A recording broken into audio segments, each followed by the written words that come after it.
আসসালামু আলাইকুম এভরিওয়ান, সবাই কেমন আছেন? বিকেলের জন্য সবচেয়ে সহজ এবং সিম্পল মজাদার একটি নাস্তা রেসিপি শেয়ার করছি। ঝটপট করে এই বিকেলবেলা কিন্তু চাইলে এই নাস্তাটি বানিয়ে দিতে পারেন, যা ছোটো বড়ো সবার খুব পছন্দ হবে।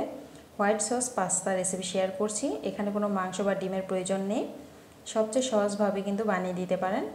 তো প্রথমে আমি চুলায় প্যান বসিয়ে দিয়েছিলাম, এখানে আমি গরম পানি বসিয়ে দিয়েছি। এর সাথে আমি দিয়ে দিলাম সামান্য পরিমাণ লবণ, দিয়ে দিচ্ছি 1 চামচ তেল। এরপর আমি একটু মিক্স করে নিচ্ছি।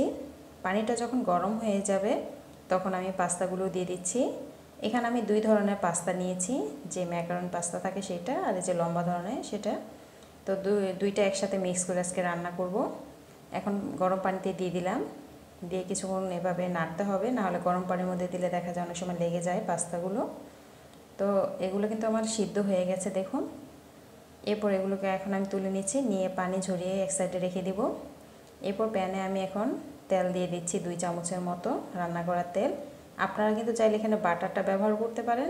তো আমি খুব সহজভাবে এটা আজকে তৈরি করছি। তো রান্না করা তেল দিয়ে আমি রান্না করে নিচ্ছি। এরপর দিয়ে দিলাম এখানে রসুন কুচি। রসুনগুলো একদম মিহি করে কুচি করে কেটে নিতে হবে। তো কিছুক্ষণ এইগুলোকে আমি তেলের মধ্যে ভেজে নিচ্ছি।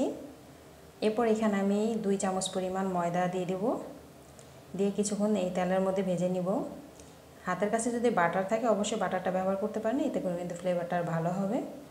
তো ভালো করে এটাকে আবারও ভেজে নিচ্ছি।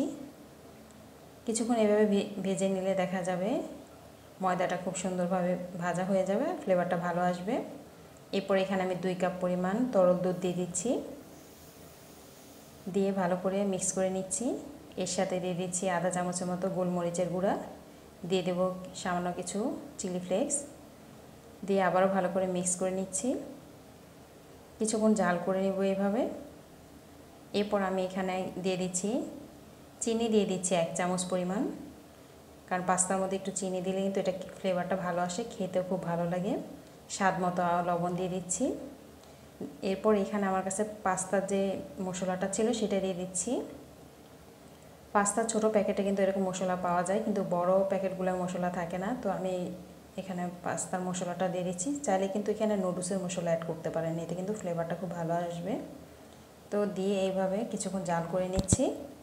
এরপর যে সিদ্ধ করা পাস্তাগুলো ছিল সেগুলো দিয়ে দেব, দিয়ে কিছুক্ষণ এটাকে জাল করে নিচ্ছি। এখানে কিন্তু আমি কোনো মাংস ব্যবহার করিনি বা ডিমও ব্যবহার করিনি। চাইলে আপনারা এখানে মুরগির মাংসটাও ব্যবহার করতে পারেন, চাইলে একটা ডিমও ভেজে এর সাথে দিয়ে দিতে পারেন। তো সবচেয়ে সহজ সিম্পলভাবে কিন্তু রেসিপি শেয়ার করেছি, এভাবে কিন্তু ঝটপট করে কিন্তু আপনি বানিয়ে নিতে পারেন। তো কিছুক্ষণ জাল করে নেব। দেখুন দেখতে কিন্তু কতটা ইয়ামি মনে হচ্ছে। চাইলে কিন্তু এখানে চিজটাও ব্যবহার করতে পারেন। এই তো হয়ে গেল মজাদার হোয়াইট সস পাস্তা। উপর দিয়ে আমি একটু চিলি ফ্লেক্স অ্যাড করে দিয়েছি। ভালো লাগলে অবশ্যই ট্রাই করে দেখতে পারেন, আর আমার ভিডিওটি শেয়ার করে দেন। এই তো আজ এই পর্যন্ত। আল্লাহ হাফিজ।